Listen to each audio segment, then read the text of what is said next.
Switch me on.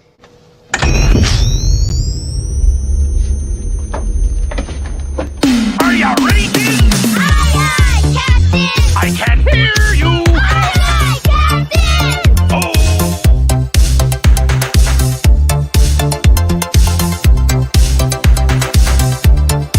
Weekend harder.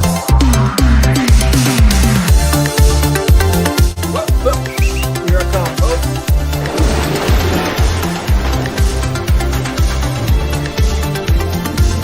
You're gonna need a bigger boat.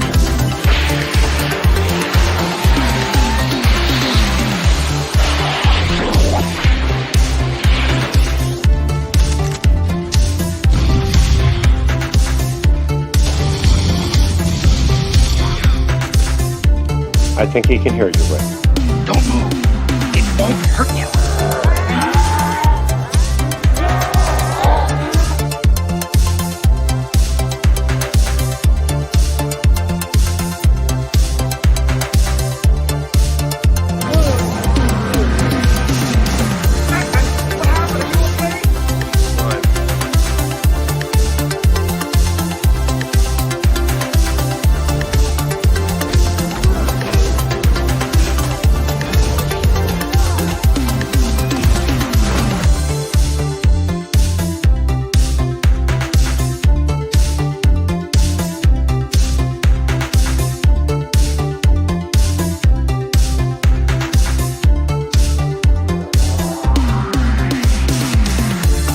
Behold my stuff. Weekend harder. Come out to the coast. We'll get together. Have a few laughs. I'll never get over those clips of us dancing after work. Never gets old. I can't believe I drank that much beer. Yeah. It was a lot Tried of to beer. stop you, but Yeah. Wanted to get me to dance. Once he starts, he never stops. So you literally have to lead him out of the bar. So. yeah. Well, welcome everyone. This is After the Weekend Harder. We are here, kind of a theme park special. We have some great guests behind the wall here that we're going to bring out later. But Rick, you were on a week. You were gone for a week. Yeah, Where'd you go? gone. I was on a business trip. Oh, okay. So nothing fun. Well, for the most part, yeah, not a ton of fun. But in the evening, there was a couple of fun things. So, Okay. Anything you want to share with us? Like, sure, I'll share something. One of the nights, the company I work for, they rented out a place in, I want to say it's either Plano or it's Frisco. Those places are right next to each other, but it's called Andretti's. It's a indoor golf or go-kart track and arcade and bar and everything. And I unfortunately didn't get to drive any of the carts, but I did take some video if you guys want to see. It was really, really neat.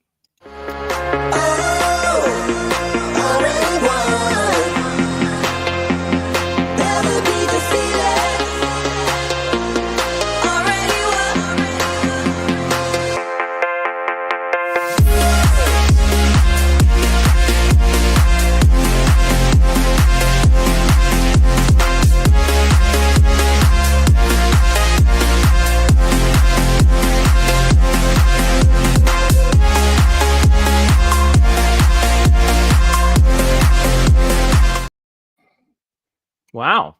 Yeah, That was fun. it was really cool. I made them all look a lot more impressive because there was a lot of people who were like trying to drift and then just stalling out. But it was neat. If I go back out there ever, if I ever see one, it looks like they've kind of got a bunch across Texas, and they showed some coming to Oklahoma. I might have even seen some for Florida. And what was it called again? Andretti. So I mean, assuming it's by the Andretti family. Okay. It was Man, cool I'd though. seen some before that were all just like flat ground. I was not expecting the The multi-level. Mario Kart Yeah, level of yeah. Yeah, they're like complexity. it looked like the Rainbow Road. Do you remember? You know Yeah. the game? It did. That's what it reminded me of. And I did have that video sped up a little bit, so they actually are a little slower than that. But We won't tell them that. Yeah. But I mean, they were decent size, go karts. They were all full size. That's not what I was expecting when I heard Well, that's about it, cool. but yeah, I very yeah, neat. that was a lot better than the go-kart track that was out by my old house when I was a kid. It was just literally a circle and dirt. Yeah, yeah. So, a lot better. Kids got some cool stuff now that even adults get If to try. only there was a loose chain chomp that ran you over while you're on there. Do you know the top speed on them? Did they tell you the top speed on those things? They didn't. I didn't go down to the bottom level. That was just I got in late, and you had to go through like the training, course? and Wow.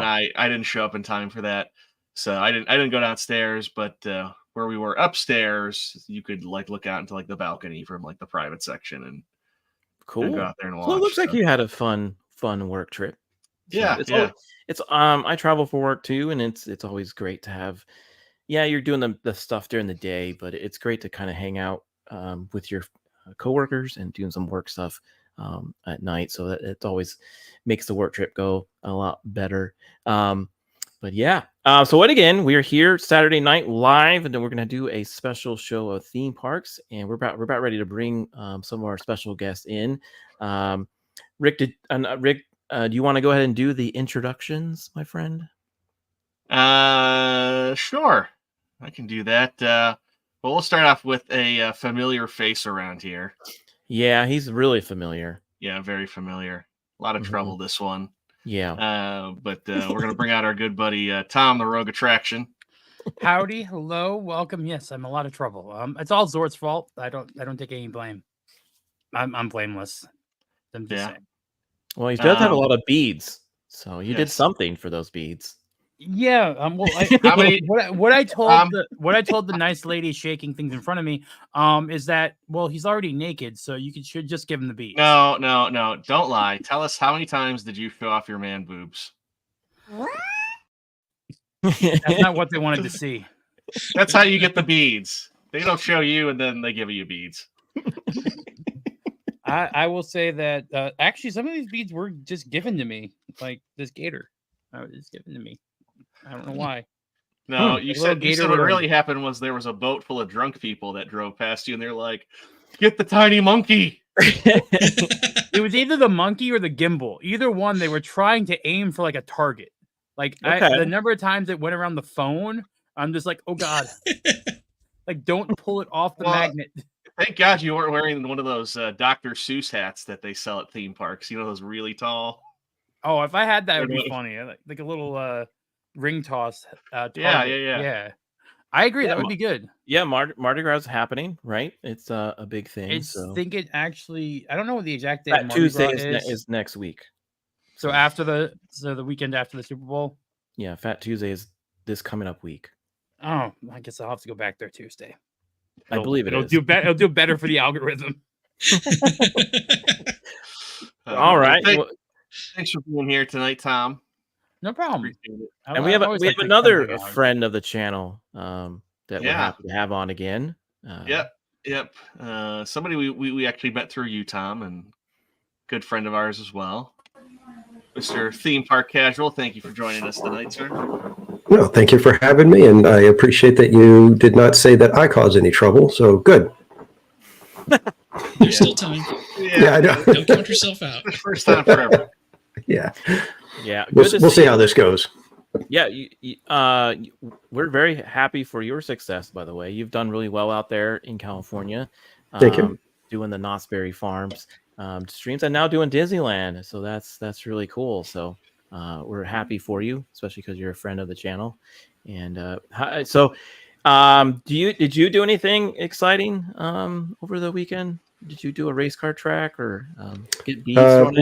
No, I didn't do a race car track. I was at Disneyland earlier today, which was fun. So, but no, nothing too crazy like that. Okay. I was wondering why you didn't get to drive it, though. I was thinking that maybe they're like, don't let him get behind the wheel. So the Andretti experience over in Orlando, there is a weight limit on some of the tracks. So now everybody knows I didn't drive it. That's why I've never done it yet. So hey, I've done one over here. It's like you guys were saying, the flat one. It was just I think it's K1 Speed is the franchise name. Yeah, I've seen those before too. But it was just neat to see the multi-level because that looked cool. Yeah, that looked neat. Well, we have a first-time guest on the show coming up, right? R2. We do. I've seen this guy lurking around in somebody's chat on here in the past, so that's kind of how I know him. So we've got a creepy guy to bring on. No. I mean, we've all done that. I'm sure people would say that, like about theme park casual. Like, what are you saying? Like every time he shows up in the chat, you're like this. Sometimes he does sneak up on you like that. I was gonna say people can say that about me being in theme park in his chat. So that's true. I'm just saying, I've seen him hanging out there. My mods always do question when you show up. Yeah. Well, I always cause trouble. So, why don't you go bring him on? Yeah, we got talking about him. And I know he can't defend himself. I mean, jeez. We got Barry Place 28 here. Welcome.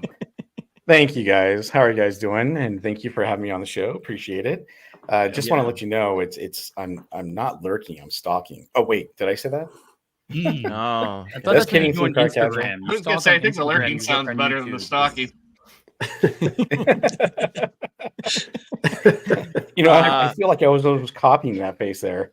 I really want to know what Beard of Liberty. I have to get this right. There's too many beard people I know. I really want to know what Beard of Liberty is looking at when that happened. What were you staring at? I can tell you, but this is a family-friendly stream, so it'll have to be afterwards. He was looking at Legion talks. What are you talking about? Yeah, somebody said something on stream, and he did that face. So we always have it now saved forever. I screwed up in the back room. I was trying to move this up higher for this guest, but I'm just going to play it now. Berries and cream. Oh, hurrah.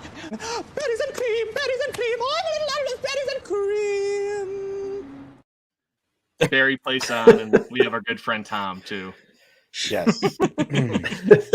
I can see that. So, now you mostly stream Barry Place 28. You mostly stream around Knott's Berry Farm, right? Because it's in your name. Do you also do Disneyland as well? Yeah, I actually probably do Disneyland more. I think in theme park casual degree, we would love to stream more at Knott's Berry Farm, but unfortunately, they're only open till about 6 during the week until they have a special event or summertime. And when they do have summertime, it's great because we can go out there and cover the park. But we cover Disneyland more than that. And then when I get a chance, I try to go down to SeaWorld San Diego to cover that as well. Okay. All right. Very cool. So we're going to put all your we put all your names and your links in the description. We'll throughout the show, we'll definitely highlight them. So people, if you are interested in checking out these channels, you definitely can. So we wanted to bring you on, we being the After the Weekend crew here we wanted there's a lot of theme park news happening recently, and we really wanted to bring on who we thought were the experts of theme parks. And since you couldn't get them, wow, experts? Did someone? Yeah, I don't get that memo. Kidding. Well, you're friends of the channel, and we do think you kind of know the ins and outs of what goes on in these theme parks, why the decisions that they make, and kind of like why they design certain things. So we got some awesome news. Like tonight, we're going to go over the new big announcement, Universal Epic Universe. So we'll go over that today. But Tom, you were really busy at Orlando at what is it called? The MegaCon? I think that's what's called. Yes. All right. So this would be my third time going to MegaCon. And my 70th comic book convention, I think. Okay. I will say it puts going to a theme park as like an easy thing, to be honest. Think about and I know theme park casual and Barry Place will understand this. Think about like Christmas Day Disneyland type of deal, the crowds on those type of days. Okay. And then add about 70,000 more people. And that gives you an idea of now this year was actually a little bit less crowded, I think, because of the time frame of everything being February, being during a lot of conventions. So this is just a little short montage I set up from my 2 days that I was there. I was originally planned to go 4, but stuff got in the way. Life happens, and I bought my ticket so early that it didn't really matter. Like buy early. So if you're traveling to Orlando to attend this, well, they have the MegaCon. date. They have the dates this year again coming up already. So they did do the dates for 2025. Wow. Okay. So they have the dates for next year. It'll be February again, but this time it'll be Super Bowl weekend. So, they really want to go for the big guns, I guess. This Pro Bowl this year. I saw the day that Tom went live walking around the show, and I'm not gonna lie, I would have called it the from the sight of some of the people, the way they were dressed, it would have been the Hoochie Mama parade. Honestly, that was a lot tamer than I've seen. So this year was actually a lot tamer. There was less cheeks out, less pasties. This is not like as much as it should be a family type of event. It has become more of a thing for Instagram influencers to make content. Type of deal. Now I don't mind that, and normally for like when I would do GalaxyCon or SuperCon in Raleigh, when I went to those, they would have separate days. Wait, the YouTuber making content for themselves doesn't mind the Instagrammers making content. Well, I'm not dressed in anything that would be provocative to a younger child. I guess something like that. Like, and someone made a joke about this at MegaCon, is that like the kids are butt height, so they're basically walking around seeing that type of attire like straight on in their face. Nice. Like, I'm just saying, like there was a joke like it was the person I was walking around with, like I cut it out, I should have left it in. It was like, dude, if this chick farts, there's nothing to stop it from going into that kid's nose at all.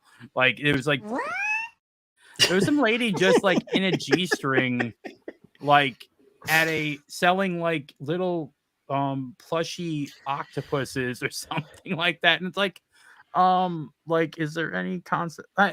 Look, I live near the beach. I understand the attire has changed a lot from when I grew up and stuff like that. And I might sound old, even though I'm not. I may be the youngest here. But like modesty, a little bit of modesty. It's all I'm asking for, because like there were about 7 times where I had to move what I was filming because I was pretty sure it would get me flagged or thrown off the YouTube for something. Huh. And I made sure to keep a lot of that stuff out of this little montage. Hey, wasn't Modesty the name of that stripper you met at Disneyland the other day? I don't know. Theme park. What are you talking about? Disneyland? Oh boy. I mean Disney World. Disney World. No, I ran Disney. I am so excited about Star Wars. Well, I'm not going to comment on Star Wars, but rays are very lovely in the theme parks. That's what I'm gonna say. Rays are very lovely in the theme parks. Okay, so we got this video to show. You provided this for us. We can. So I just put some techno music to it. It is copyright free, but if we want me to talk over it and stuff like that, we can do that too. We can pause and play it. It's okay. No big deal. You let us. I'll play it. You let us know when you want to kind of. There's like areas I slowed down so you can hear, because like I did run into Star Wars Theory in my live stream, so that was like the short version. So this is the 501 area. This is all done. It's for Give Kids a World, so it's actually all charity. And that's actually the 501st? Yeah, this is done by the 501st, and it's for Give Kids the World, which is a big Florida charity for, and they normally send kids to Disney. They have a huge resort. They do an awesome Christmas overlay stuff in the resort. And so everything here was going on. There was like booths where you could give donations for Give Kids the World. But this was all done by the 501st. Wow, look at that, guys. You got some Harry Potter people there. You've got some Disneyland. Not Disney. You got Star Wars. You've got sand people there. You got sand people. The sand people on the scooter was honestly the funniest thing. I'm sorry. He's just sitting on the scooter. Like, I appreciate the costume.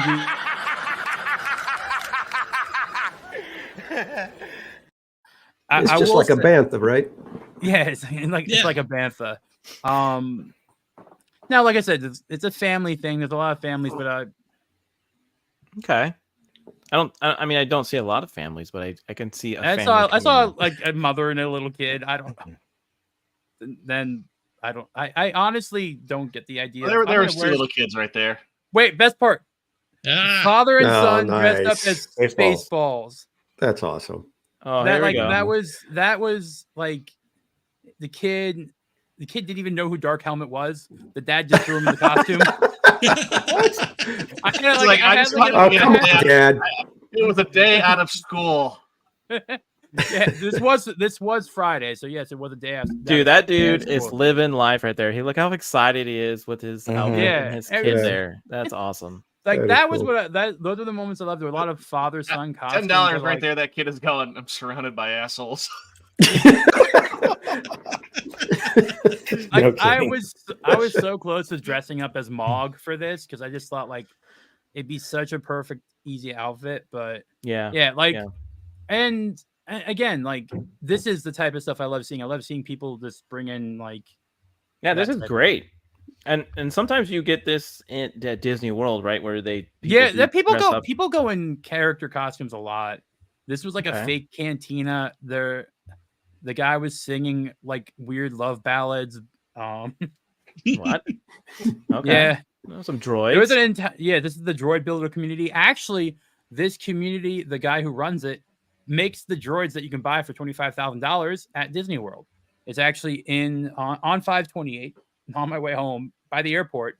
There's a droid building shop. There's the official one that Disney uses, and that's like I'm trying to figure out how I can go through and cut the middleman out of Disney and just go straight to him and get him to build me a droid without spending the extra like 10 grand. Yeah, this is quite the market right now. Say that again. I said it's going to cost all times beads. Yeah. If you know what I mean. Yeah. Yep. But that's pretty cool. So which droid would you get, Tom? You're going to see it in a second. There's one that there. Wait, there he is. It's me. It's me. I was gonna say that is you. Droid form. I was gonna say that droid looks like a Pringles can. Do you think this droid has a awareness of trees? The tree touched me. I don't know, but it followed me around for like 20 minutes during the con. It was creepy. That thing did. Papa. Like I seriously like I stopped and I'm like, that's me. That's my droid. Can you grow that mustache for me just for like a week? That would be fantastic. The problem is my mustache area comes in blonde. I don't know why. You can dye it. Yeah, I was gonna say you can dye it a little bit. Oh, okay, Skeletor. That's pretty cool. So this was a $30 haunted house that you could do inside of here. So they had two haunted house events, one done by Hollowscream and one done by this Skeletor dude, which it was themed to He-Man. So like a He-Man haunted house that you could do for like $30 or $40. Okay. Inside the con. That was cool. That's awesome. How long was that maze though for $30 or $40? Well, it was like one person at the time. I think it was like maybe 15 minutes. So each of the houses that like Halloween Horror Nights or Hollowscream are about like 8-minute walkthroughs. Mm-hmm. So it was okay. Like I would not pay $30 for it. I would pay maybe 15. Is this at the Orlando This is at the Orange County Convention Center, which oddly enough is near Epic Universe. But it's not at the Orlando Convention Center. No, this is the Orange County Convention Center, which has like 17. To put it this way, there was a cattle convention going on at the same time with just as many people in like the next building. Okay. $10 says the cattle smelled better. Just as many udders showing too. This is actually a pretty cool shop. They make custom. Oh, sorry. This was a friend of mine I met. Dapper Din Jaren or whatever. She writes for Attraction Magazine. Also known as Modesty. Modesty? All right, so here's Star Wars theory. I just happened I ran into him by accident. So like I was just doing her thing. I had a couple of people from the fans or whatever from the fellowship. Nagranol. Some people see him in the chat. Dougie B and a few other people were going around with us. So I kind of like said my hi to him and let everyone else actually like have their gushing moments of like, oh, can I take a picture? Blah blah blah. He's shorter than I thought he would be. Like he's a little like built like a linebacker. Yeah. Okay. Okay. But cool. he was cool. It was cool that like you see just the people walking around, and a lot of people don't notice or care or pay attention. What are you? So that was what you were wearing there. Okay. I had my Batu wear on. I had my I had the newer hat, which still had the tag on. I had to cut it off. I forgot that. But like I had to get a new Tokyo Tom Batu hat. It got destroyed in the rain, so that's version 2. That I had on the I guess it's Luke's poncho they sell in Batu. I was just like kind of Star Wars dressed up since I know the 501st had a big area. It was hot. Like yeah, you're like wearing a robe. It's a I was gonna say, how was the flight from Vietnam? Okay, there you go. There's another. That's from the beginning of episode 4 with the droid that makes it so R2 could be taken. Yeah, there was an adult only area, which I did not understand why. Really? There's an 18 plus only go in. Now I was being given cards by scantily clad women for nerd burlesques the entire show that happened after the con. Cosplay deviants. Okay. Yeah, so this is my point of like, I really wish they took some of this stuff and separated out of the main floor. Like, so or at night, right? Like after hours. Yeah, I wish it wasn't like easily like seen, because also a lot of you could buy that full bender. The bender was $1,500. I'm like, all right. These were about all $300 a helmet. So you didn't stick one of those tickets in Zort's hands and turn the camera on him and just throw him over the screen? No, I did not do that. That's pretty cool. No. Those helmets are cool. Yeah, so the guy 3D printed and then painted and weathered all of these. They're about $250 to $400 depending on which ones. So this is the Hollow Scream area. They were doing their own private haunted house too. No one I knew. I was hoping I'd run into one of the scare actors I knew, but these were none of the ones that follow me on Instagram. So these are the actors that do the stuff during Halloween at the Universal. For SeaWorld. Not Universal. Okay. So this is for the Hollow Scream one. They're trying to build that up for Busch Gardens and SeaWorld. I like their content they do for there. It's cheaper. It's $100 for the 2 months of from September and October. This is the worst Indiana Jones sculpture I've ever seen. Wait, go back a little bit. Go back. Okay. This face is the worst face for Indiana Jones I have ever seen. Like, it does not look anything like Indiana Jones at all. I'm trying to get it to where I can see his face here. Right, pause. Like, he looks, I'm telling you, that's exactly how it is. It's smushed. It looks like they took Tom Selleck's face model and took the mustache off. Like, someone decided, I'm just going to do Tom Selleck instead of Harrison Ford. Yeah, like, more like Tommy Lee Jones. Yeah, it looks so bad, and it is officially licensed. So this isn't a 3D print. This is like a Sideshow collectible or Diamond, one of those like higher end brands, and it's like nothing like indie. I'm just like, come on, like that was like not cheap. What is the orange screen? All right, so this is Wild Bill's. I don't wait 1 second. I do have one of the cups somewhere, but I think it's in the dishwasher. So Wild Bill's is at every comic book convention I've ever gone to. You pay like $20 for a cup, and all 4 days of the con, you get to get as much root beer, orange soda, grape soda. They had apple pie soda. Like they had like grape, all these different flavors, and they had like 4 of them spread out around it. You pay the $20, you get your insulated like tin cup, and you just have root beer the entire time. That's Barry? Ashton. Hi, Ashton. So that was like that. Oh, did you get one of those shorts there? Did you get those? No, this was just, I've seen this at every con I've ever gone to. For some reason, this is just like a thing. I like Legos. They had a lot of Legos. They only sell booty shorts. I'm like, all right, like 90% of the people that go to this thing are dudes. Like, who's gonna wear? Who's gonna go and buy these? It's gonna be Beard. Yeah.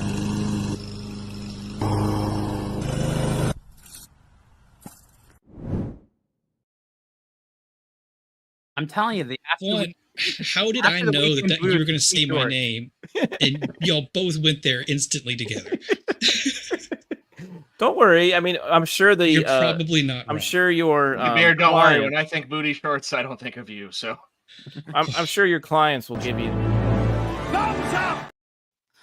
I just it's first of all, it's just the name Pixel that, but like it's just I've honestly for like 15 years I've gone to these things and they're always there. And then Okay, so they had some Legos. Custom Okay. ones. So those are not actually figures that are sold, they made them. Then 3D printing has become big at the cons over the years. And a lot of the booths just have like figures you can actually go print yourself. Like so like if you have a printer, you can print whatever this person I did not see the dog sign before. What? What did the dog sign say? What? I don't know. What did it say? Oh, hold on. I don't know. I didn't see it Says before. I probably should have cut priced it. on bottom.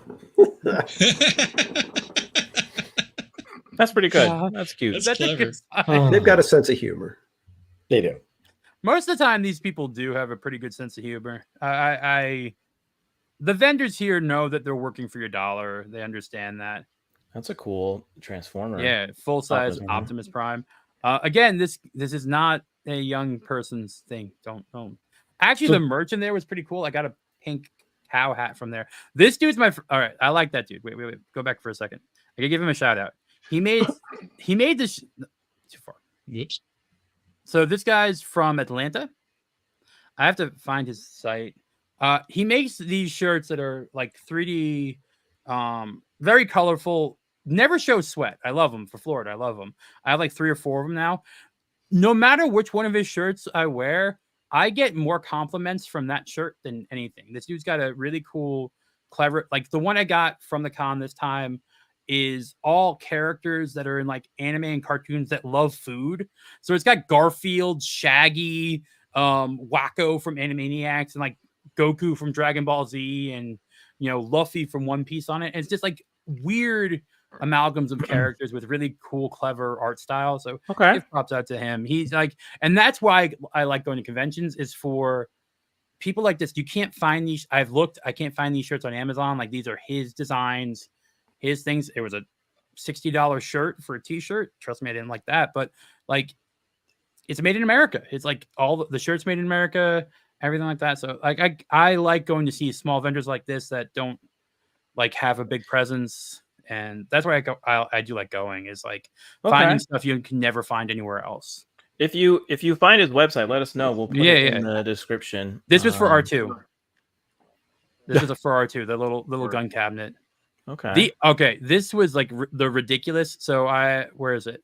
You'll see a Boba Fett themed hilt. Right there. Down a little bit, maybe on the other side. So all of these hilts in here, the Evangelion. That one looks like it's I was gonna say it looked like Buzz Lightyear. Well, that one's actually from, I think, Evangelion. There's a Harry Potter one, and the Boba Fett one's on the other side of Harry Potter. All of these hilts were at least $1,600. What? Every single one of them. And that's Vader's Vault. Or, I think Vader's Vault or Neo Sabers. Like, they had a couple. I should have stuck with the lightsabers that I used to draw themed after random things in middle school. I could be making money now. Yeah, you would have been. Yeah. I will. I like their sabers. They come with a saber hilt thing. So like, they have a thing to put your blade in to keep it protected, like almost like a samurai sword. I guess they took the idea from Star Wars Visions.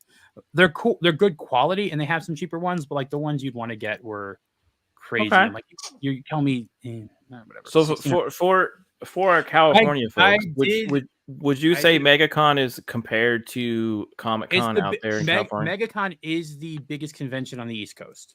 Okay. I think it even beat New York Comic-Con this year in terms of attendance. And how many people do you think showed up at this con? I think I actually have that number somewhere. I had it for last year. I know that parking was cheaper this year, which made me happy. So you have it was $50. It was $50 last year. It was $30 this year per day. Oof. It's like theme park pricing for the parking. So you paid it. You paid a park. You paid to get there. I was you right pay across for from the convention center. A tour. in the Haunted Mansion or whatever it was, and then you pay for the drink, and then you pay for the $60 shirt. So that be ready to spend some money, I guess, right? Is what you're saying? So they're saying the attendance could have been around 130,000 people. Is that all weekend? So the organizers said before the event, and this is coming from local Florida affiliate from ABC, said that they were expecting close to 20,000 attendees, and they blew past that number. Official numbers have not come out, but since celebrities such as Hayden Christensen, Ewan McGregor, and Michael J. Fox showed up, and Tom Hiddleston were there, they expected larger numbers than before, and that was from WFTV. Okay, so this goes on Friday through Sunday, right? Thursday through Sunday. Okay, Thursday. Okay, in Orlando. All right. Yeah, Thursday's the preview day. If you have the VIP pass, you can get in early on Thursday for shopping privileges. I've normally done this in the past. It's good if you're a collector of games, of toys. You can find a lot of good deals, especially for vintage stuff. They had a lot of retro games this time around. I picked up some old Sega games. I picked up some 64 cartridges that were in the box. That was kind of nice. A little bit cheaper. What it seems like is a lot of people that used to run comic book stores are now doing these conventions instead. Yeah. Without having to run the space for a store. They're just running storage, and they go to different cons and set up tables. And it's a little bit more easier to sell in that situation because it's like you're at an event. Your mind isn't thinking the same way. It's like going to a theme park. You're gonna be like, oh, I kind of like that shirt. It's $30, but you know, I like it. I'll get it. Like where if you're going out to I don't know, Kohl's or whatever it is to go shopping, and you see a $30 shirt, like I can get this one for $8. I'll get that one. Like that's kind of the thought process. I think casual can understand that when you see like people in Disney and they're like, you know, normally you wouldn't buy this, but then they go buy that $80 Spirit jersey that you would probably not buy regularly. True. And they know it. That's why they price it so high. Well, thanks for sharing that. And if anyone wants to watch your full day video, your live stream, that's still on your channel, correct? Yeah, it didn't get copyright claimed at all, which I appreciate, MegaCon. Okay, very cool. I still think that was Jeffrey Dean Morgan that walked past you. Oh God, the Jeffrey Dean Morgan dude. He was so I would do that. If I was a celebrity, I would dress up like my character. No one would think it would be you. I guess that's true. This dude looks so much like Jeffrey Dean Morgan. It was everybody in the chat was like, "Wait, is that him?" Like that would be what I would do. I would just dress up like the character. If I was like Henry Cavill, I'd dress up as Superman, walk around. No one would be thinking. No one would say like. I think they'd recognize Henry Cavill. Yeah, I think they would. Tom. This guy is actually a famous cosplayer who is like. Now, if Henry Cavill dressed up as like Christopher Reeve, Superman, maybe. Well, Henry Cavill has done that in Comic-Con before. We would go around. He went around with like a Deadpool mask on or something like that. And like he went around with a mask on in Comic-Con, and he went to get signatures from the cast of Suicide Squad, and no one recognized him. Okay, that's pretty cool. That's awesome. That's fun. That would be fun to do. I've been to smaller Comic-Cons, but that looks really fun. Maybe one year I can get out there and hang out with you there because that would be really fantastic. Rick, I mean, I know you went to one, but it wasn't as large. That was probably like just 1/100th the size of what he just went to. So, Barry Place or theme park. Do you ever go to cons like this at all? Where is it? So I'll chime in first. So I usually try to go to the Star Wars celebrations. I went to the one in Europe last year. I went to the one in Anaheim the year before. Used to go to WonderCon all the time and Comic-Con, but lately it's been very difficult getting into those conventions. And so kind of like what Rogue was saying earlier, I mean, there's so many people show up. It's not like the cons like they used to be. It's totally different now. Mm-hmm. I'm gonna jump in really quick. When I lived in California, WonderCon used to be up in the Bay Area for a long time, and then it got moved down to Anaheim. But I remember going to WonderCon when you could walk down aisles and not, you know, touch somebody. There was that much space in between. Yep. And like, yeah, there were never long lines other than like the few really big people that were there. You would get lines for that, but you know, I miss cons like that. Yeah, and I agree, Tom. I think there's a lot of like things that they should probably change, like maybe, you know, move some of that adult type of content to the later in the day. You know, maybe they have a family moment. I think that would, or part of the day. I think that would, or a section, right? That's kind of away from all of that. I think that would be helpful, because you really, I would not want to take my kid to that kind of thing. So I was going, even though that would be bummer, because it would be probably a fun experience to share with. Like, I don't see R2 taking little Spidey to MegaCon. So if you are considering those types of, if you are considering coming with your kids, Saturday normally tends to be the biggest cosplay day, because that's when they do the cosplay, like, red carpet walk, and they do the contest normally on the Saturdays. So if you are considering going with a younger kid, or you're considering going with like a teenager and you don't want them getting in trouble, I would say Sunday you'll find your best deals, because the vendors don't want to take everything back with them normally. So you find some good deals on shirts and stuff like that, if they have, especially if they're creators on their own, not selling repurposed merch. But I would say the Thursday or the Sunday would be your better best to not have as much cheeks in faces. Okay, that's cool. my advice. Well, thank you for sharing that. That was awesome. If your kid's ever gone to Halloween Horror Nights, he's not seeing anything worse than Halloween Horror Nights, then, in terms of cheeks and. Wait, did you say Halloween Horror Nights or Horror Nights? Same thing. It honestly is. I'm just saying. Being honest. So, guy, for the gentleman from Disney, or from California, sorry.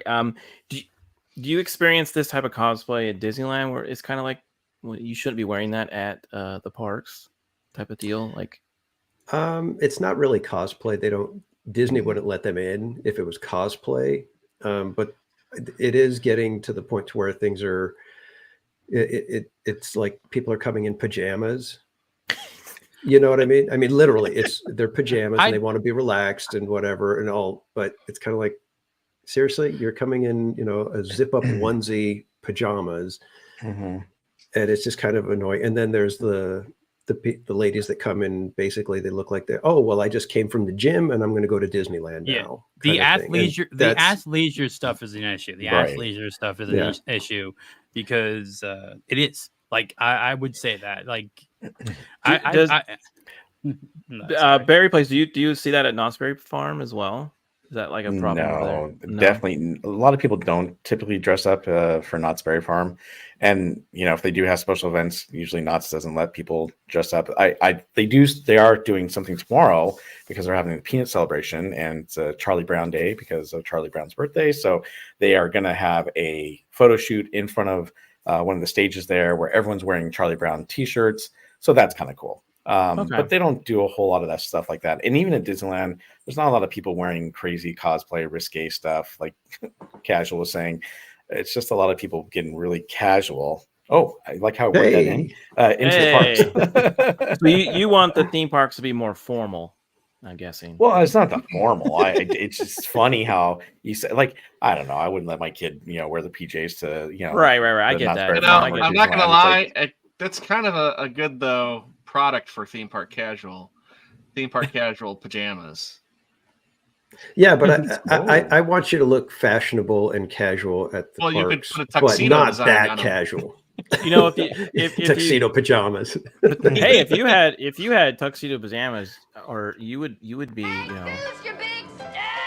That's me, honey. Take me to bed or lose me forever. Show me the way home, honey. Right. Let us know if you need us helping creating an ad for your pajamas. We would definitely help you. First one I call. Well, we do have something epic to talk about. We'll play on words there. With a new theme park coming out in Orlando. But I wanted to show you something pretty cool before we did this, because if you remember, Universal Studios over there in Florida opened in 1990. I don't know. I think some of us might remember that. So I do have, and on this show we like to relive the good old days, right? So I think I know what you're going to show. So we're going to show something that was just kind of neat. I'll try to talk over it, try to pause it and stuff like that, so hopefully we don't get hit with it. But this is a fun old commercial that just maybe remind me of kind of like what Universal is all about. So I remember watching these with like you throw in a VHS tape. In front of Back to the Future. That would be isn't that cool? A starring role in an awesome array of attractions. So this is when motion they pictures in launched Hollywood history. Carrot Tooth Jaws.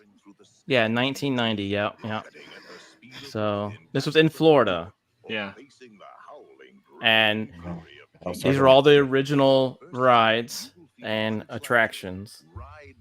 The animal show is still there, I think.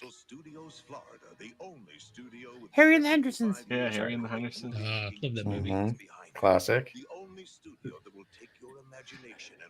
Funny how so much of that is all gone though. Universal doesn't keep much besides E.T. Yeah. I remember these commercials all the time. Yeah, do you remember those when you would watch your favorite movie from Blockbuster and then you put in the VHS and this would be on the Universal tape? I just very cool. It was usually followed by Mom and Dad, can we go? Mom and Dad, can we go? Mom and Dad, can we go?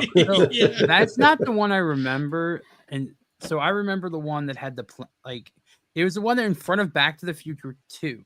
Like I know that one, and it had the Universal ball, and there was a slightly different music, but it like had the same. That was the launch trailer. That was this park is coming 1990. We're gonna compete with Disney, and they're doing that again. They are with the Epic Universal. So Universal's hungry. I can tell you that right now. A lot of the normal influencer fare has already been like basically contacted by them. They have all gotten these little pillar of the portal, the Celestial Park portal. So we're gonna go over each little land. We're gonna go over each little thing. But this is going to be built not with the other two. This will be I don't know how. This will be the furthest park they have, and what you're seeing there in the red is supposedly their private bus loop or something. There's supposed to be a private bus that will take you over there. I would say distance-wise, this is a little bit further than any of the Disney parks are apart from each other. I would say Magic Kingdom is like the furthest away from everything else, and like if you look at Disney World, it'd be like a T. You'd have Magic Kingdom on the top, like a reverse T. You have Magic Kingdom top, then Animal Kingdom, Hollywood Studios, Epcot, like all along a line below it. Right. And Berry Place or theme park. Have you been to Universal over there in Florida? I have not. Okay. Now, yes, I have. You have. Okay. And so like those, it's kind of cool, right? You can kind of like jump. Really, you can just walk across the lake. Really, I guess it's called a lake. To the next park, and then but this one you would have or the train in Harry Potter Land if you paid for that. Now they have this new park, like Tom said. You probably have to get a shuttle. To clarify, you do not have to pay for the train between the parks. You just need to have a park hopper ticket for Universal. There's no upcharge for the train. Sorry. Okay. Well, yeah. All right. So, anyways, how far distant wise is that again? Did you say how far that was between these two parks? Looking on it, it's probably driving wise. So right now, you're looking at Universal Boulevard. So you're going to be about 15-20 minutes easily in a car. The bus, if it's on a private road, you might get a little bit less time. Okay, so this is a very crowded area because you have Icon Park here. You have like Universal Boulevard and International Drive are very crowded with other tourist type things. Okay. It's not so not traffic a could be road. an issue. Yeah, I'm just trying to figure out if it's a lane because I can't see them being deeded to build their own roadway in the area. It's just, no, it's an existing road. It's just hard to see what it is. It's an existing road where it's just showing you how you can loop through the parks. So they this is a brand new park. They're really, I think this is their, it's their largest park to date. It's the equivalent of both the City Walk, Islands of Adventure, and Universal Studios Florida in terms of scale. Right, that's huge. Which I think is probably equivalent, probably the Magic Kingdom with its parking lot. In terms of scale, probably on average. Like I will say this anecdotally, I can walk both Universal parks in like 3/4 of a day. In terms of size, in terms of like if I'm not going on attractions, like it's not, they're not as large. Those two parks are not as large. You could probably do both those parks in a day if you went quick. Just like you can do Disneyland and California Adventures, right? This one, I think this one you would have to save like a whole another day or two to even. Yeah. Do. Well, sorry. I think the plans are trying to keep you there for a whole week, right? I mean, it's going to take you a long time. According to that, they are trying not to be the add-on park. Now I don't know the scale of each of the lands, but if it's equal to both Universal and Studios and Islands, so they want you to stay at this park for 5 days. They think that Universal will now be a full week park. That is what they said in their press release video. This park in general. Well, this park, I think what they were saying in that press release is that between all the Universal parks, you should be able to stay there for a week. I think this park, they're expecting you to stay at least 2 or 3 days here. Okay, and so they're counting Volcano Bay in that too. Okay, they're counting that. That's what normal families. I think some families would do that with the competitor, right? So, go ahead. Kind of Rick. looking at this, I was going to say, it kind of feels like Celestial Park is the front of the park. It is. So we're gonna go each section. Okay. Because I just was just gonna say it's interesting where the hotel's at. Well, no. So what you have to understand is I think the entire center of this. So it's not really a true hub and spoke. It looks more like a butterfly to me, or a dragonfly. Like you have a center body and then you have the wings where it goes off of. Right. So Celestial Park goes all the way back to Helios, which is the hotel. So think of Celestial Park as City Walk, right? Yeah. It does have 3 attractions, which I think are independently able to be paid for or part of your park ticket for that day. That has not been fully fleshed out. So this is kind of like you said, City Walk, where you walk right before you get into the main park. Yes, you get to hang out here with a like sort of like a Jules Verne styling to it. In terms of so Rick, so you do come in this entrance. This is the entrance here. This is Celestial Park. Right. This is where you hang out. And then this is the mock-up of that entry coming on the other side.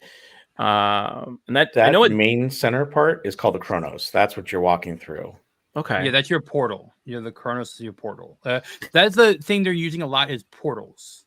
Yeah. Right. So each of the worlds are portals. Again, rumor and speculation that they can easily independently close off those areas for private events, which they do for Harry Potter right now in Islands of Adventure. So it'd be an easier thing because I don't see any way between you to get from, say, Harry Potter to Nintendo or whatever it is, or whichever lands are next to each other. It's not like Disney World where the lands are connected to each other. You're going back. Okay, so you're coming in and out. You have to exit back out of these worlds or these portals. So it's not like Disneyland where you can get to Frontierland from different angles. It's a very interesting idea for crowd flow dynamics and everything like that, having it be a not true hub and spoke in terms of that concept. Yeah. So do you I mean, that's what I like about Disneyland. You could get to. You can cut through. You can cut through things, and you can know your shortcuts. I think the theme park, being a vlogger over there, you appreciate the quick in and out shortcuts, right? Yeah, it does seem like eventually they'll probably get there, but I think they're trying something a little different to see how it could work from a storytelling aspect, if you will. Yeah. I think that's what they're trying. I get it. I think it's smart in one. I definitely think it's smart in one way, because if you are, like I said, I'm going from when they do it in Orlando Informer events or all of the private events that occur there, where I have gone to Universal and they're like, "Oh, sorry, Islands Adventures is closing at 4:00 today."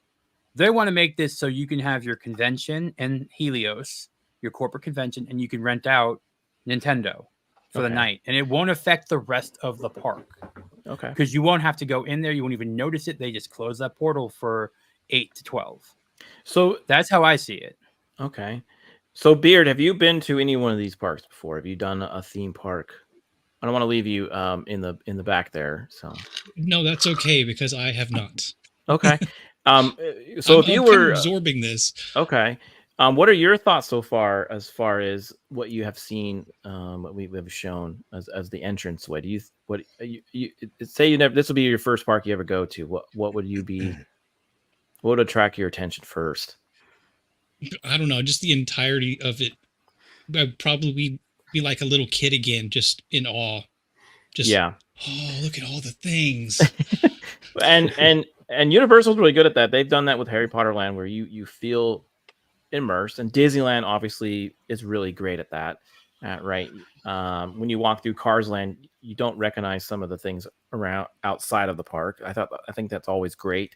So if they can do that, especially in Orlando, well, I think that the good thing is they won't have to worry about sight lines and the location they picked. Like, besides some apartment buildings, which are on like the far right of this construction area, I think the idea they're doing with the portals and how they're building the buildings up, and you're basically going back to the attraction, and the attraction's the back of each park section, which they can make large enough. Because think about what they did with Nintendo in California. You don't really see much around you besides Nintendo World because they built vertically, and they try to make sure that they're above your sight line. I feel like that's what they're going to do with everything here, is make sure your sight lines, at least on the ground. I can't tell for like when you're riding the dragon in Isle of Berk, or if you're on a roller coaster, if you'll be able to see things on the outside of things. Yeah. But so what's speaking of roller coasters, this is the big roller coaster apparently that's going to be, it's the space coaster where it's side by side. Starfall Racers? Starfall Racers. I mean, it's supposed to be in outer space, I guess. But it's side by side, and it goes one way. I think it goes one way down and around. I don't really know the entire specs of it. If they're basically dueling roller coasters through the cosmos. I think it's is it B&M or Inaman? I don't remember. Now I have to look that up. BDM? What? B&M. B&M is we're the past company the makes roller con coasters. stuff. Not where you're going there. We're past cons, okay? But I don't know if it's Inaman, because Inaman did do Velocicoaster. So Starfall Racers is by Mac. Mac. Mac Okay. Rides. Okay. There you go. Okay. So or Mock Rides. I mean, you can it's tell kind of they neat to see that they're doing something that's just original. It is. Well, the other thing is that I feel like I would be riding this, and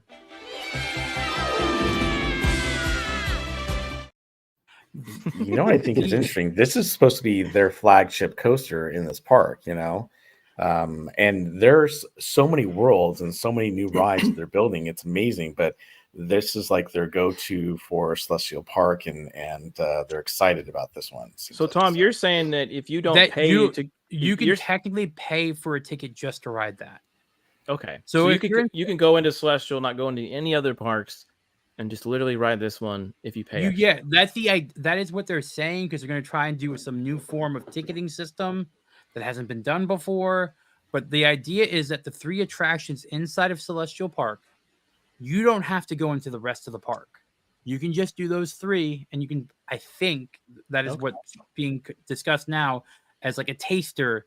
You can just buy those 3 rides, similar to say like bang a lightning lane for Guardians. Right. I don't know how they're going to price that. I don't know how they're going to do all that, but okay. Well, here's another view of the coaster that's mocked up here. The render looks beautiful. Looks really cool. And that's supposed to be a restaurant in the background. I think that's the restaurant. The restaurant is called Atlantic. It's like a undersea restaurant they're building. That'd be kind of neat. Yeah, This almost looks like the science fair Gungans. in Iron Man 2. It does. It does. Yeah. I was thinking the underwater Gungan cities. I don't know why. Yeah, I thought that too, Tom. What is okay? You know, Tom. Yeah. I can see that. Well, it does look really neat, though. I think all theme parks look great at night. I think this one would be really fantastic. The next one. I'm sorry. I was just going to say that was in their press briefing. They brought up night, and besides Halloween Horror Nights, night at Universal Florida. I don't know about Hollywood. A lot of times they close early. Like during the week, they were closing at 6 this week. Like, so night has Hollywood is the same at Universal. They would close at 6 when I went. I don't know if they said drones. I don't know if they're too close to residential for fireworks. I think they're way too close for fireworks, but they're not in a no-fly zone like Disney is. So Disney's been in a no-fly zone since 9/11. So that's why the shows can work there. And just to let you guys know, there's a couple other things they have in Celestial Park. So you've got the Nintendo Superstar store that they're going to have. So you don't have to necessarily go to Super Nintendo World. You can actually go to a store there. And then they also have the Blue Dragon Pan Asian restaurant, which I think is going to be. I actually have a render of that. I was going to show a little later, but you're right. There are some other restaurants or other things to venture into that center area. But it does look fantastic.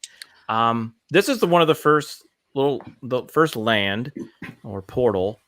This is one I'm kind of excited about. It's original. It's the Dragon. How to Train Your Dragon. It's based on an IP. It's not original. It is based on How to Train Your Dragon. No, it's not a Marvel. It's not a Star Wars. It's not something like that. So it's because Universal has Marvel stuff in it. So it's neat. It's no one thought that this could be a land, right? So I think this is really cool. I'm curious how they do this because they said you're going to be able to fly dragons, which would be kind of fun. So, I think, but there's something they did. I thought they did. There is testing of the ride. I know a couple of years ago, Universal Studios Hollywood had a full-on puppet. Like Toothless walking around like 4 or 5 years ago. Mm-hmm. And I know Beijing has an amazing How to Train Your Dragon show. Yes, that has amazing puppetry work and stuff like that. So they've definitely been like, not here, but they have been working that property and learning the ins and outs for this year now. So and Isle of Berk is also looking like the biggest land. If you look at it on the map, Isle of Berk is actually one of the larger lands of those of the different worlds. Like if you look at it, Isle of Berk, it looks like it's going to have like a log ride. It has a coaster. Yeah. It has a coaster, which is I guess more like a family coaster, and it has another attraction where you're supposed to be like on the dragon. I don't think the coaster's on the dragon. I think there's a different attraction where you're spinning. Right. Yeah, it flies up and around and you spin. Yeah. But I'm just saying, if you look at it, they're showing a lot of faith in the Isle of Berk area to be I would say another kids zone. Yeah, that's cool. I think that's great. And it's interesting how they have it separated where the kids zones are together across from each other with Mario and Berk, and then it's Dark Universe and Harry Potter. Yeah, Dark Universe is the one I'm kind of excited about too. I think this would be fun around Halloween. And I heard that they're kind of doing a restructure some of the monsters, like Frankenstein. Reimagining is what they're calling it. So, yeah, so they're trying to update it because obviously they're going to be doing the Dark Universe movies, and they're going to try to come out with that. Abigail is the first one that's coming out for the Dark Universe movies this year. I think it's great that they're building the Dark Universe. This was the thing I was most excited about as well. But not sure I want a whole reimagining of the Wolfman, Dracula, and Frankenstein. And the whole thing is themed around Dr. Victoria Frankenstein, and she's taken over for her father. And now, all the new monsters, reimagined monsters have broken loose and creating mayhem and stuff. So it sounds interesting, but at the same time, it's like, I kind of just wanted to deal with the classic monsters without having to redo or reimagine stuff. However, maybe they're trying to do the same thing with Galaxy's Edge, where they're like, hey, we're going to reimagine the Dark Universe, and we're going to be coming out with all these new movies, and we want to base this land off of those movies. So, if it's okay, I kind of do want to share for 1 second, just so people can understand how amazing the Train the Dragon stuff is in Beijing, and what I'm hoping they're going to do over here. This is just a little bit of a snippet just to see the scale and the just how much care they put into the dragons there in the show here. So if you don't mind, whenever you're ready, just so we can show it here real quick. Just 1 second. This is the dragon puppet that they do for that show in cow. Beijing. Dang. And amazing. These are like, for this show, they have multiple of these. Like, these are not like, it's not just like they have one. Like, this is really, and this is from 11 years ago. They were doing this in Beijing for Universal. So imagine what they could do now and stuff like that. I just Jared, think you look like a shoo-in to be an extra in that. yeah. I guess it got to move to. I just think that people might be sleeping on the How to Train Your Dragon section. I think that'll be the sleeper hit of that whole area. Yeah, I mean, I think it'd be kind of cool because, like I said, it's not something you thought about, right? It's not a park that and Nintendo's a known quantity now with Japan and with Hollywood, so you know what the Nintendo section really for the rides is going to be. I think Kong will be done before Epic Universe is done in Japan. So the other attraction so I'm sorry. This is just amazing. The first time I saw it, like I think 5 years ago, I saw the video of this. I'm like, where's Universal and Disney with this? Where it's like in Beijing they can do it, but they can't do something this cool here. I don't know. I'm just saying. It looks cool. Again, the Dark Universe, that seems pretty neat. And then we have the third Harry Potter park, the Ministry of Magic. My wife kind of is a big Harry Potter fan, but she's like, I don't think I would want to go to this park because this is where the government is. Well, Ministry of Magic, right? So I know they've done really great stuff with the other Harry Potter parks or lands. And I don't see why they wouldn't knock this one out of the park either. It would be fun to crash Mr. Weasley's office and where his fascination of Muggles is at. Well, it's interesting. I mean, for those of you who've been on Forbidden Journey, that is an amazing ride. And according to the teaser trailer that we recently saw with Mark Woodbury, he basically is saying the attraction they're building for this is going to be even better than what they've done before. So it's like, but better, what's it going to be? So I'm curious to see. Plus, you're going to have two different cities. You're going to have 1920s Paris from Fantastic Beasts. Is it Fantastic Beasts? Yeah, you're right. No, Fantastic Beasts. Yeah. And then you're going to have New York, or not New York. You're going to have the Ministry of Magic. So I'm not sure how they're going to meld these two together. But apparently it's going to be kind of cool. I mean, they kind of did that with Diagon Alley, over there in Orlando. So we'll see what they do. But I think this is going to be cool. I think they're going to expand on the universe, and it's going to be great. I'm looking forward to seeing what they do because I think it's going to be an interesting ride. Yeah, first I thought the hand up there was giving the middle finger, but I guess it's a wand. So it's a wand. Theme park, what are you laughing at that? A little. My thing for the Harry Potter is I've only been to the one in Hollywood, and I just recently was my first time going. But the Harry Potter land, the Harry Potter ride, Forbidden Journey, blew me away. Yeah. I was just, I don't even have words that. This is how good it was. I could not believe how fantastic. I mean, even just walking through the queue for Forbidden Journey, I was just like, this is amazing. And I'm not a Harry Potter fan at all. I've seen the first movie once, and that's it. Yeah. And I was just like, this is tremendous. And so you get that same feeling in Orlando and the other parks. So Yeah, I can imagine because I know the Hollywood version is slightly, a little more compact than Florida's, and we don't have the train that takes you, that whole, excursion from one to the other is just amazing with the windows and the whole I just trip. like Harry Potter Land because you're like, I'm sweating a gallon, but I feel like I should be freezing. It's all the snow everywhere. But yeah, if they do this park on that level, and that's the thing that I'm noticing right now with Universal, is they're stepping up their game. Right. Everything that they're doing has been top notch. The Mario, the Super Nintendo they have world, a track record, is what you're saying. to an extent. Yeah, I mean, there's obviously that not everything is going to be 100% like the way those two are. I just have to think back to Universal in like 1996 and 1995 and be like, all right, Universal, I remember when you were just above Six Flags. Like, I Right. remember that when you were at that position, like you're What's you're wrong not with as old. Six Flags? I mean, like, smell of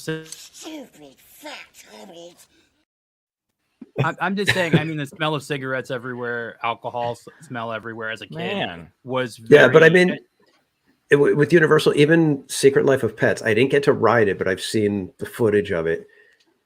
Even just a little dark ride like that is, taking a page out of Disney's book and saying, look, we can do this just as good.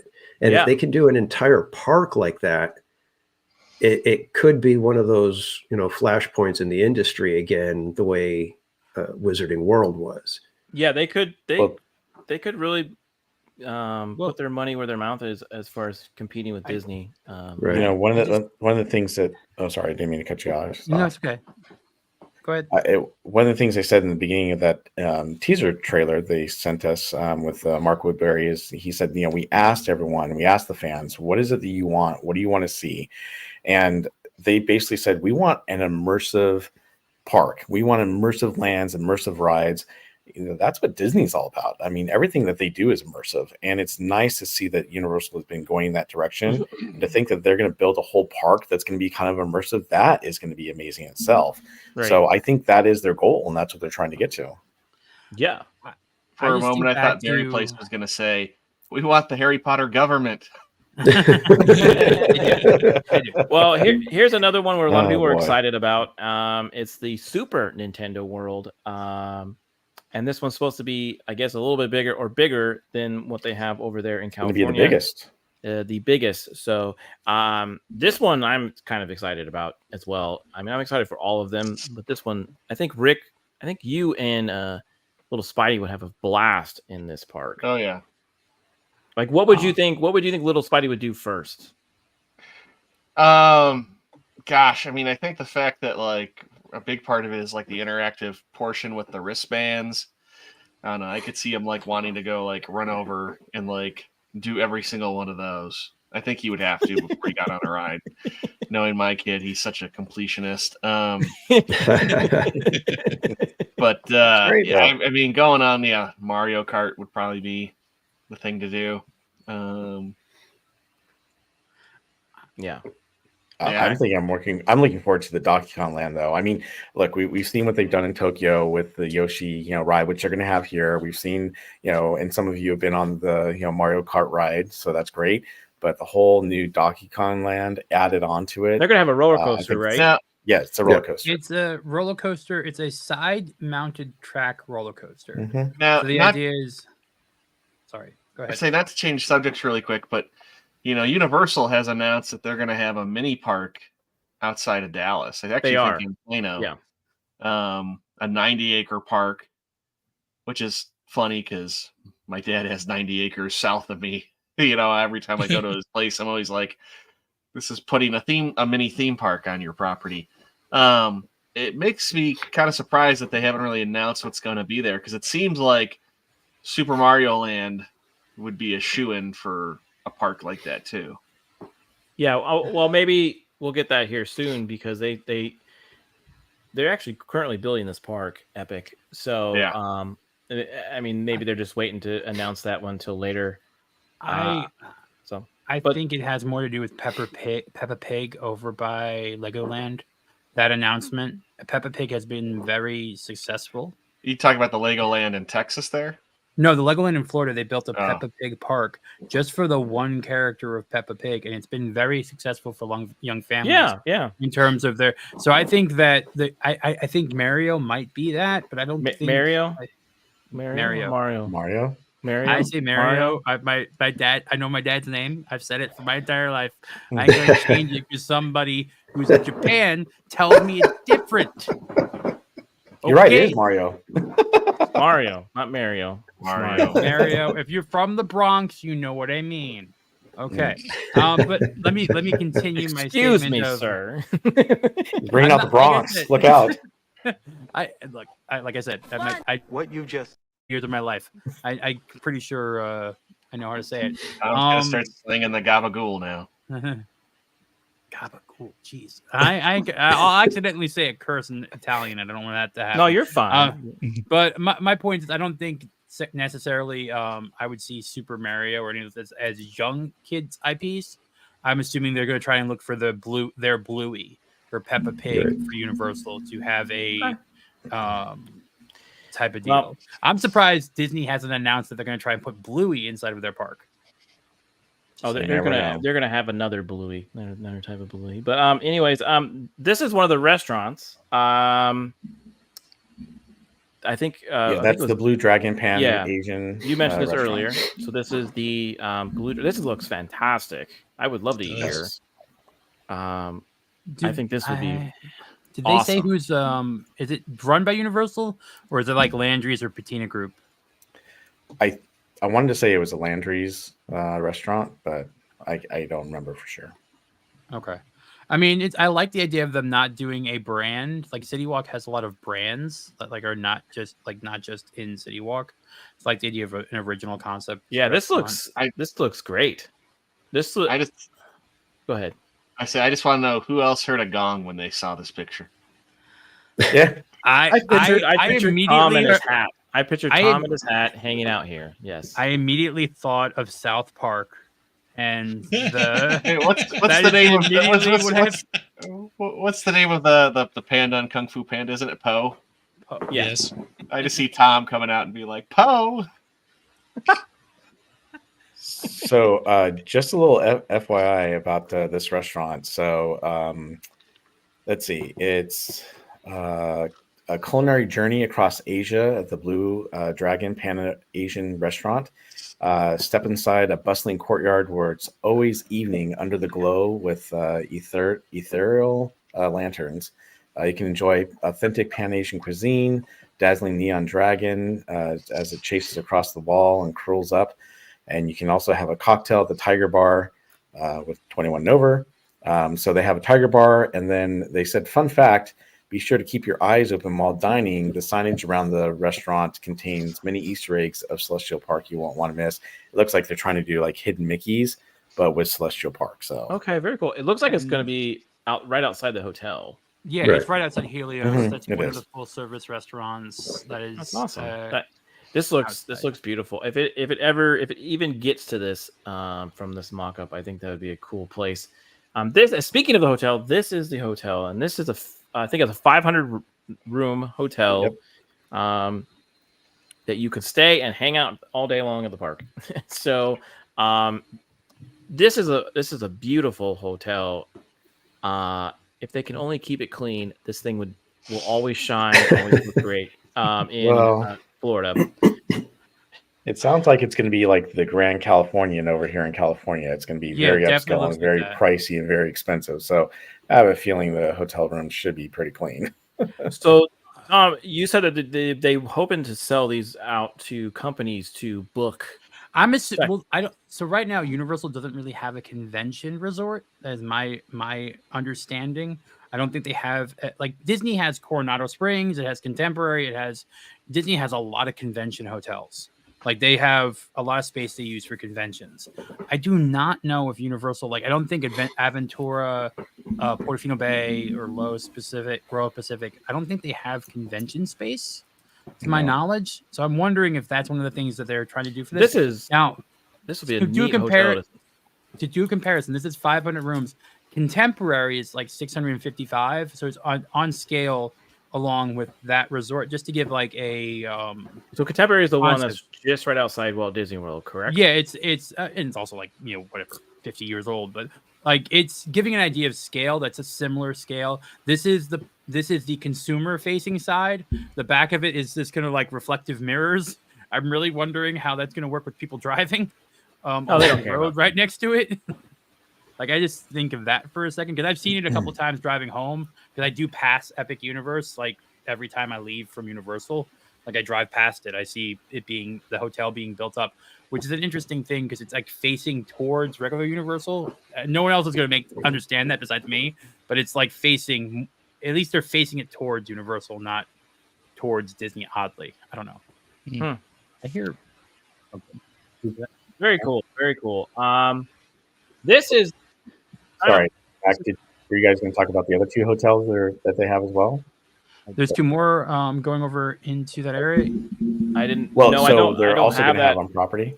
No, I did not. I didn't. Actually, I did not know that. So I didn't know sorry. there was 2 other ones besides Helios. Yes. So besides that, they have the Stella Nova, and then they have the Terra Luna. Those are going to be, I think those are going to be run by Lowe's, and they're there on property, but just off to the side. Yeah, those are also going to be they're already opening up. being listed under Lowe's Hotels website for, and it's already on Booking.com. Why is it already on Booking.com? Really? Yeah, they've already started booking, I believe. I was going to say, I think they've already got booking dates going. they have it as temporarily closed, but I don't understand that. Like, well, I do know that the Nova one is going to open on January 21st of 2025. The other one's going to open up on February 25th of 2025. So the Terra Luna is going to be in February. So one's going to open up just before the other. But the Grand Helios, they haven't announced the date for that, but I'm assuming that just opens with the actual Epic Universe Park. So there's listed a lobby bar, pizza delivery, pool, bar and grill, coffee bar and grab and go, and 3-meal quick service restaurant. And you can book as.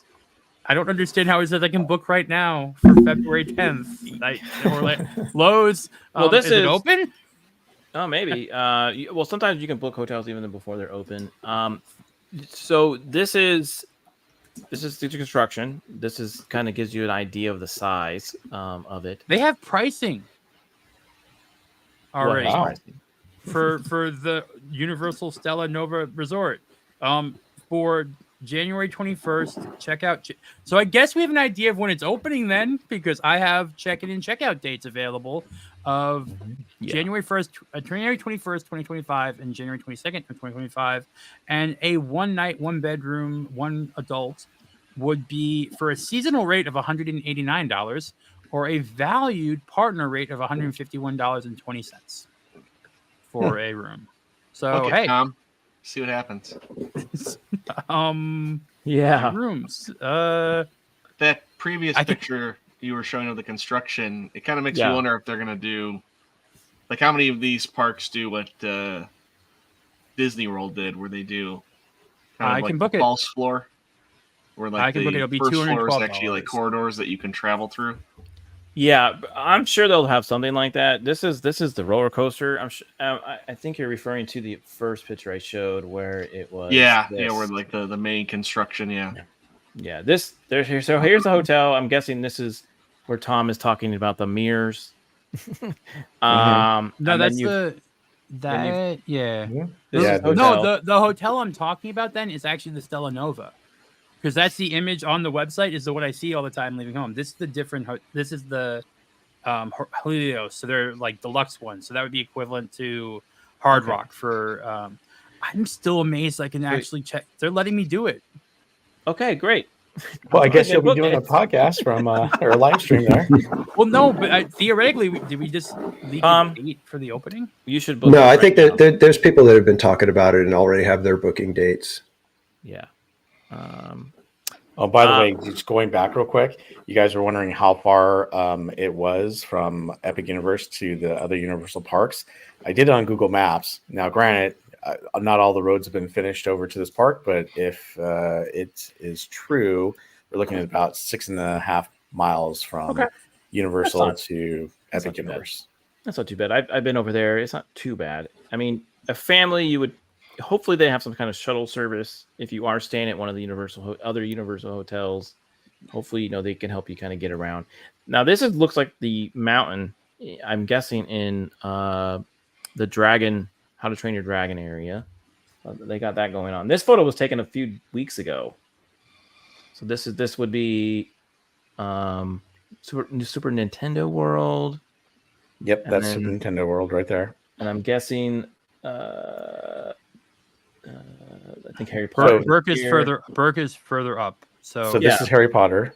Yeah, that's Harry Potter. You got there. Yeah. And I said this was the How to Train Your Dragon was here. Right. There's the roller coaster. So yeah, they've already got some of this kind of going. I was off though. That roller coaster is the one for Celestial Park, not How to Train Your Dragon. So the roller coaster right next to Isle of Berk is the one for the Celestial Park. Yeah, we got that. Yeah, I think right now it just kind of looks kind of like one big mess, right? Because it is construction, but it does look cool how they could build these things, right? Here's the water fountain they're gonna have. But if they just had a giant Jaws swimming in that fountain, how cool would that be? That would be awesome. That's my favorite movie. Getting the water from, like, that's my curiosity. From the rain. From the rain. Well, no, yeah. I'm just saying, like, I don't think that area had. I don't know where it's coming from. If you want to stay on the up and up on the construction, I'll put this in the chat for other people. But it is pretty cool website. You can check out some of this. There is a little bit of me where I'm like thinking of like right? They're calling this epic in the grand scale of it. And I'm like, just imagine the original Universal when it opened, if it had dedicated portals to the attractions that they had there. Like you could actually go to like Hill Valley. Oh yeah, that'd be fun. You got to walk you'd walk in where it's like, Mr. Sandman, and you're walking around in your orange vest. Yeah, yeah, that would be fantastic. That would really be fun. Here's the inside of the restaurant that we showed. Here's some other There's Atlantic. Yeah. Underwater one. Really, if they could just nail this right out the gate, I think it would be really cool. That's the Super Nintendo Star Store. Yep. Yeah. Very cool. I'm excited for this park. It sounds like everyone on this stream is excited for this park. So, just to give an actual scale size, it's actually the Epic Universe Park is actually for attractions only is comparable to Magic Kingdom in scale. So it's around 108 acres. For Magic Kingdom, it's around 110. But the north and south campuses are both around 700 acres. So that includes hotel spaces, retention ponds, restaurants, blah blah blah, parking, all that stuff. Yeah, but the actual park area itself is comparable to Magic Kingdom. Okay, that's cool. I'm also going to put the Epic ad. If you haven't seen that, I'm going to put that in the chat as well. Beard and Liberty down here in the chat said it kind of looks like Vegas. He said kind of looks like Vegas. The hotel makes it feel like Vegas, that's for sure. I mean, like if a they're Bellagio. really going to focus on the nighttime, like you're saying, that's not something they do now. If they're really going to lean into that, and from the concept drawings, it looks like it with all the lighting, it could be a fantastically beautiful place to walk around at night. Yeah, I think it'd be great. Well, what I think is great too is that they're leaving room for them to add on to these lands. So if one does better than the other, or they want to expand, they're going to be able to do that very easily because of all the property they have that they're not developing right now. So right, and that's what kind of happened to Disneyland, right? They kind of got locked into that little neighborhood where they had to like buy later, right? Right. So yeah, which they're doing an expansion too. I don't know when. Do you know when they're doing an expansion? Well, they're I guess the city council is voting in this spring, so we will see if they're going to approve these permits to be redone, and hopefully they will, because I think that Disney has a lot of great things planned for Disneyland Forward, and I think Casual will agree. There's a lot that I mean, they're saying right now that in the city of Anaheim, Disney has only developed 48% of all the property they own. It's like, really? I mean, it doesn't look like they have much, but apparently there's a lot more. Okay, I'm kind of curious with Disneyland. I wasn't really. I was a fan of Star Wars. It was cool that they were going to make a land, but it would have been nice if they made that thing a separate park. I really didn't want them to alter or change Disneyland. That is so iconic, and not just through California, but through America. And I just don't think expanding that park is something they should be in the business of. I think they should do like what Universal is doing, finding something else somewhere further away from that park and make it what Universal is doing to Epic. That's my own opinion. Take it how you would, but I just wish they never even touched the expansion of Star Wars at Disneyland. It just doesn't fit. That's my thought. So. Well, I I was gonna say it almost seems like it should have been over at Hollywood Studios and not at Disneyland. It is Hollywood. It is at Hollywood. Or not Hollywood, California. I'm sorry, California Adventure. California Adventure. Or they bought another piece of land in California somewhere. Apparently they have 50% more they can use that they haven't. So right, like it just I don't know. It's just something I have in me. Yeah, I agree. I agree with you. I think they just missed the mark when it came to Star Wars Land. You know, the way they did Galaxy's Edge, it just didn't work.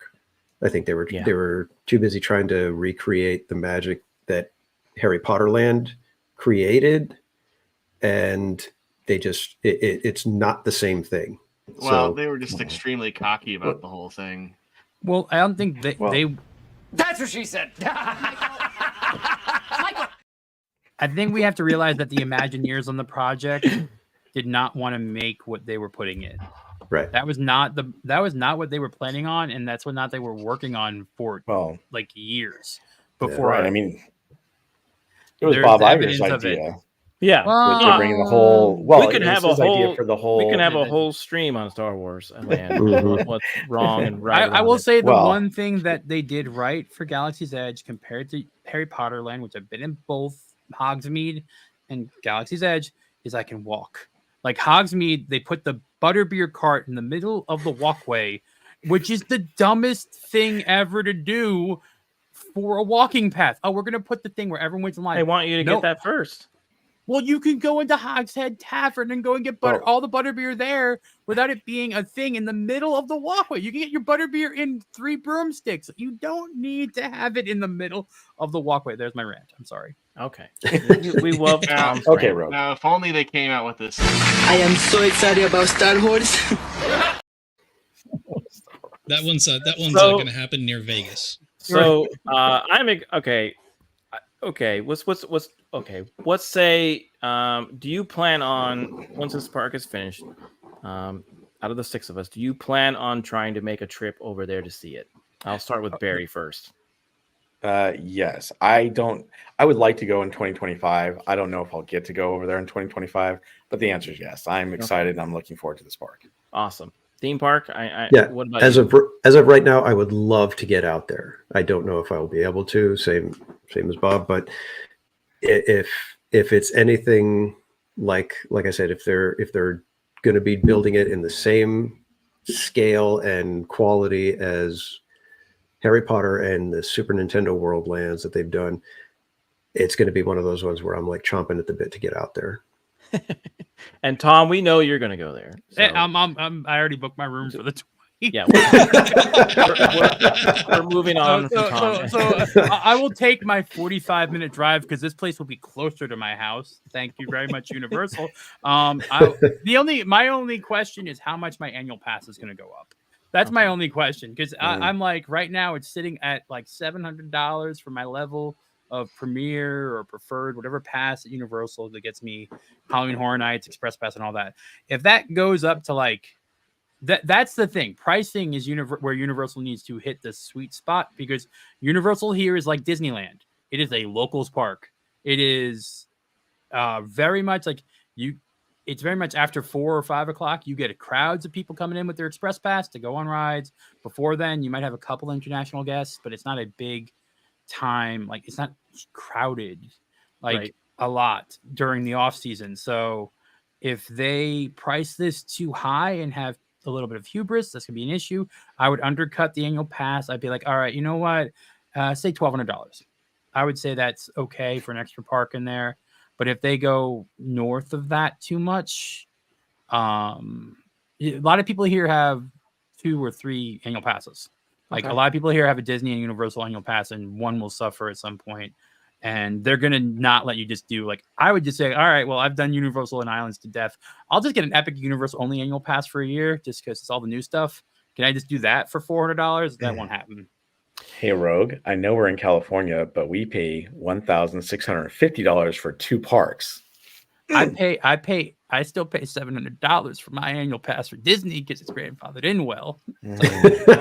So my 2 annual pass, my 3 annual passes equal what they pay for 2 parks. Yeah, I know. It's Like crazy. my SeaWorld one, my Universal one, and my Disney one equal 1 Disneyland annual pass. Sorry. That moon crater looks really good. I make a joke. Jacob Talking about the construction site. Rick, do you plan on taking little Spidey to this? I would like to. I probably would not go the year it opens up, but perhaps the year afterwards. Okay. After things are up and running and hopefully any kind of bugs that they might have are worked out. So yes, I'd like to make a trip. It does make me kind of want to bring Beard along, though. Yeah. Could you imagine his we show him movies he's never seen before, and he's like super excited, blown away by them. Can you imagine if we took him to as a Viking? Because I mean, you know what he would actually do? You know what he would do for us? I love you. You love me. We're. You know, Barney used to be at Universal, right? Yeah. Yep. I'm kind of laughing at like the people talking about their $1,000 annual passes when like the 3 of us were like, where could we watch this movie for free that we're going to review? Hey, I don't have Netflix. I don't have a lot of streaming services. My annual pass for Disney is $30 a month. Wow. My annual pass for Universal is the same. Like, yeah, instead of streaming services, I go to theme parks. We still haven't heard from Beard. If you had the means, if you had the ability to go in the next year or 2, would you go? I probably wouldn't make a special trip just for that, but if I found myself in Florida, I would try to hit all the places, like all the theme park areas that I've never been. Okay. All right. Very cool. I hope you get to do that one day. And at least you know if you go to Florida, you have a tour guide with Tom, and then if you go to California, you have 2 tour guides. So. I mean, well, what about you, JT? It could be on the books. It could be on a plan to go out there. It's we're just getting out there, so we don't like to fly too much. So, but like it would more likely be a road trip for my situation with my family. So, it's getting out there is the thing that would be the trip. Even though I do live in Texas, so. But no, I think it looks exciting. If I ever do get out there, sometimes hopefully my work can have a convention out there, then I can do it all for free, and that would be awesome. But that hotel though looks really cool. I'm excited to see what they do with that. I'm interested on that part of it as well. Well, I appreciate Barry and Theme Park and Rogue coming on the show. I had a great time talking about this new park. It's some really cool news. Again, we haven't had something exciting like this from Universal really since Harry Potter or from 1990 when it first opened as Universal Florida. So I'm glad we were able to share those information to our chat and everything. So if you would like to share whatever you're doing for the next over the weekend or next week, Barry, please go right ahead. Sure. So I'm hoping to possibly go out to Disneyland tomorrow, but I'm not sure yet. I have a reservation. I haven't canceled it. So I may be streaming tomorrow. If I don't, Theme Park Casual and Cordy in California and I have a stream called Park Streamers Hangout, and we usually get together. So this Monday is usually when we do it every 2 weeks. So we'll be doing that stream. And then I know that I'll be back out at Disneyland on the 15th, which is this coming Thursday. So that's what I got planned so far. Okay, very cool. Theme park, besides the group chat or group streams you're doing, what else are you got going on? I'll be back out at Disneyland actually on the 15th as well. So me and Barry Place will probably be hanging out at the park on that evening. After that, I don't know for sure when I'll be back at the parks. I'm trying to get to Knott's for Peanut Celebration. I still have not had a chance to take that one in. And So I'm what do kinda they do bummed there? Do because- they play baseball? You like what's the peanut? Yeah, they give you a kite and you're supposed to fly it into a tree, and do they you like have. do you like they- hold the football and Yeah, you could get the football swiped away from you and everything. No, they just do a bunch of. They've got character meet and greets. They do drawing classes for the characters. This year, I believe they're spotlighting Franklin, the character Franklin, and giving him his basically the story about how he came about. They do a bunch of stage shows. They do fun things for the kids. Where the characters come out and they'll play. It's kind of like cornhole, but you throw the little bean bags into giant boots. So they have fun stuff like that. And then the big thing is the concert at the end of the night, where it's Snoopy's legendary rooftop concert, and they do parodies of all kinds of classic songs in different genres. Very cool. That'd be cool to check out that on your channel as well. So, Rogue, you're doing these new things where you're viewing something all day long. Yeah. So I have to do my next one. I'll put a community post out about it. I sadly, and to my mental sanity, it's a small world seems to be one people want me to do all day, and I will super chat you like $10. That way, I will do it. It's just like I said, it works. I've streamed it, so I know the ride works. That's the first day you're bringing prerequisite earplugs to the park. That I can. That's my first prerequisite before I decide if I'm going to do an all day ride thing. Is will it stream? Can it? Will it go through? So Rick works. He's just literally doing I've this. been clenching my butthole in fear all week. But Perfect Park Day is actually going to be coming back soon. If you watch my little Instagram live afterwards, I have a creator I ran into at MegaCon that reached out and was like, "Hey, you want to do it? Whatever." And I'm like, "All right, cool." You want to do whatever? Well, they Tom's all sure. We could do a stream sometime. Yeah, don't worry. So she actually watched a couple of Perfect Park Days. Wow. Yes. And Tom picked, let's do a stream. Oh, that's a small one. She's willing to. That's what she said.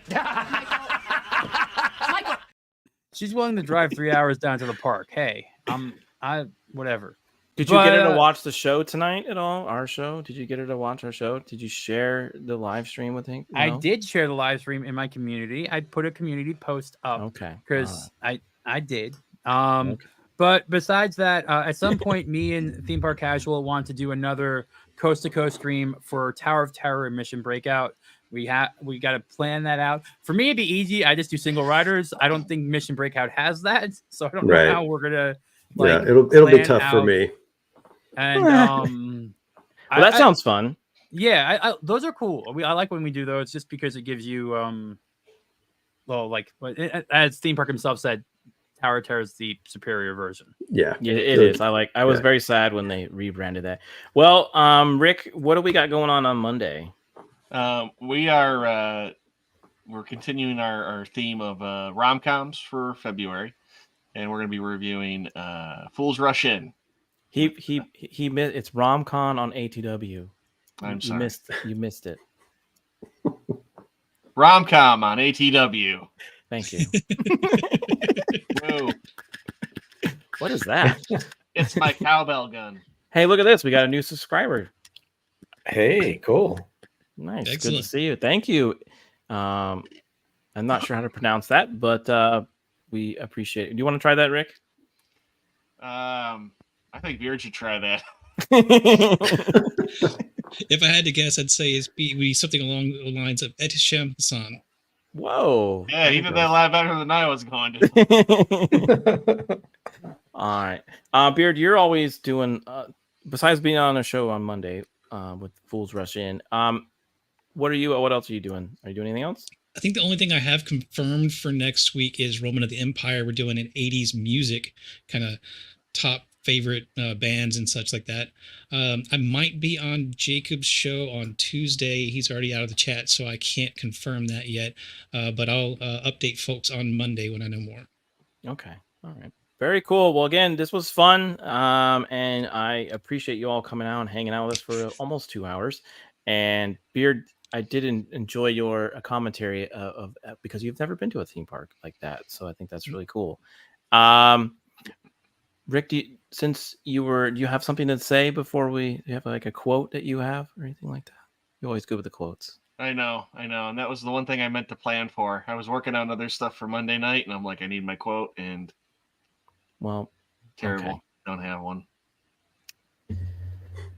Well, then that means you get the one and only boo of the. Now I can't. Boo this man!